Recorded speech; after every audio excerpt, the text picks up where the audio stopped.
नमस्कार मित्रों, मैं हूँ सारिका गुप्ता। मेरे चैनल वार और त्योहार में बहुत स्वागत है आप सभी का। मित्रों, कार्तिक महात्म्य की श्रेणी में आज बारी है 14वें अध्याय की और साथ में 15वें अध्याय की। तो उसको श्रवण करने के लिए चलिए चलते हैं। प्रथम 14वां अध्याय। श्री ओम नमो भगवते वासुदेवाय। श्री कृष्ण भगवान की जय। श्री राधा रानी की जय। श्री तुलसी माई की जय। नारद जी बोले, हे राजन, तब उसको इस प्रकार धर्मपूर्वक राज्य करते देखकर देवता शुद्ध हो गए। उसने देवादिदेव भगवान शंकर के मन में स्मरण करना आरंभ कर दिया। कितने ही प्रकार से स्तुति की। तब भक्तों की मनोकामना पूर्ण करने वाले भगवान शंकर ने नारद जी को बुलाकर देव कार्य करने की इच्छा से उसको देवपुरी भेजा। शंकर भक्त नारद भगवान शंकर की आज्ञा से देवपुरी में गए। इंद्र आदि सभी देवता व्याकुल होकर शीघ्रता से उठकर श्री नारद जी की स्तुति करने लगे। उत्कंठा भरी दृष्टि से सबने नारद जी की ओर देखा। अपने सब भक्तों को कहकर उन्हें नाश करने की प्रार्थना की। नारद जी बोले, मैं सब कुछ जानता हूँ, इसके लिए अब मैं दैत्यराज जलंधर के पास जा रहा हूँ।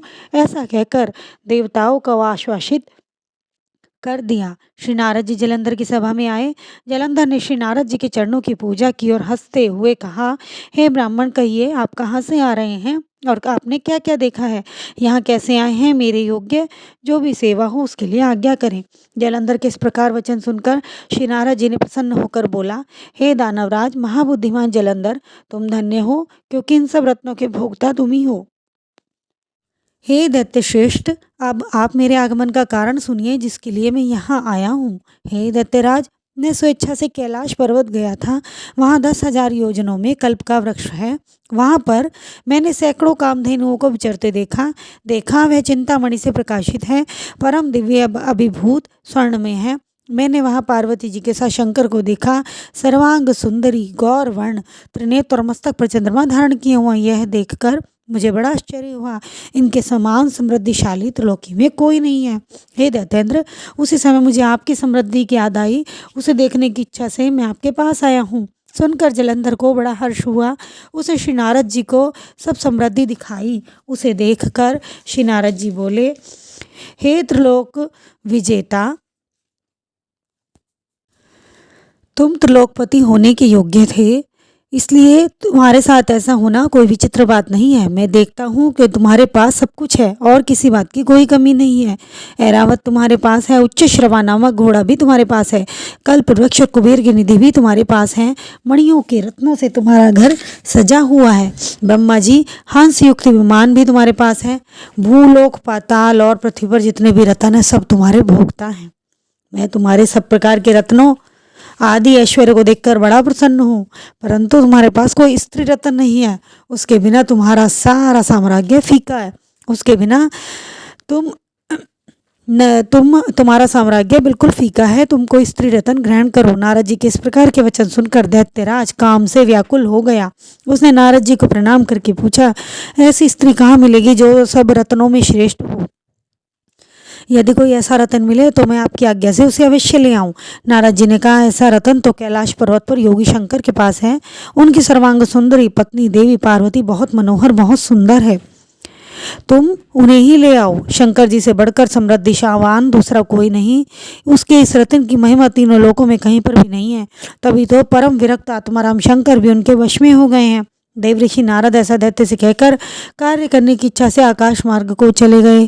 बोले श्री कृष्ण भगवान की जय, श्री शंकर भगवान की जय। इसी के साथ 14वां अध्याय समाप्त होता है। अब हम चलते हैं 15वें अध्याय की तरफ। देव ऋषि नारद के साथ राजा पृथु ने कहा, हे देव ऋषि, दैत्यराज ने क्या किया वे सब मुझे बतलाइए। देव ऋषि नारद बोले, उसके चले जाने पर जलंधर ने अपने राहु नामक दूत को बुलाकर कैलाश पर जाने की आज्ञा दे और कहा, वहाँ पर एक जटाधारी शंभु नामक योगी रहता है। उसको मेरा आक्रमण और ऐश्वर्य कहकर उसकी सर्वांग सुंदरी भामिनी को मेरे लिए ले आओ। तब उन वचनों को सुनकर शिव के साथ स्थान पर पहुंचा, परंतु नंदी ने सभा के भीतर नहीं जाने दिया, किंतु वह अपनी उग्रता से शिव की सभा में चला गया। शिव के आगे बैठकर उनकी आज्ञा ले सब संदेश शिव को कह सुनाया। दैत्यराज ने कहा था, फिर तो राहु नामक दूत के ऐसे कहते ही भगवान शूल पाणी के आगे पृथ्वी फोड़कर एक शब्द वाला पुरुष प्रकट हो गया, जिसका कि सिंह के समान मुख था, जो मानो दूसरा नरसिंह था। वह दौड़कर राहु को खाने चला। राहु बड़े जोर से भागा, परंतु पुरुष ने उसको पकड़ लिया। उसने शिव की शरण ले रक्षा मांगी। शिव जी ने उसे पुरुष से राहु को छोड़ देने के लिए कहा, पर उसने कहा, मुझे बहुत तेज भूख लगी है, मैं क्या खाऊं? महेश्वर ने कहा, यदि तुझे भूख लगी है तो शीघ्र ही अपने हाथ पैरों का मांस भक्षण कर ले। की आज्ञा से वह पुरुष शीघ्र ही अपने हाथ और पैरों का मांस भक्षण कर गया। अब उसका केवल सिर मात्र रह गया। तब उसका ऐसा कृत्य देखकर शिवजी ने प्रसन्न होकर उसको अपना आज्ञा पालक जानकर उसे अपना परम प्रिय गण बना लिया और कहा कि मेरी पूजा के समय अब तेरी भी सदैव पूजा होगी। जो मेरी पूजा नहीं करेंगे वो मेरे भी प्रिय नहीं होंगे, अतः तेरी पूजा अवश्य ही होगी। शिवजी ने ऐसा वर पाकर उस पुरुष को अत्यधिक प्रसन्नता हुई। उस दिन से वह शिव जी के द्वार पर स्तकीति नामक मुख का गण होकर स्थित रहने लगा। बोलिए श्री शंकर भगवान की जय, श्री राधा कृष्ण भगवान की जय, श्री तुलसी मैया की जय, श्री कार्तिक महात्म की जय। मित्रों, आज हमने श्रवण किया 14वें और 15वें अध्याय का। अगर आपको कोई और कहानी सुनने की इच्छा है तो मुझे ज़रूर कमेंट में लिखें। अगर आपको मेरी आज की कथा पसंद आई है तो मेरे चैनल को लाइक, शेयर, कमेंट और सब्सक्राइब करना बिल्कुल ना भूलें। जय श्री भगवान, जय श्री कृष्णा, जय श्री राधे। धन्यवाद।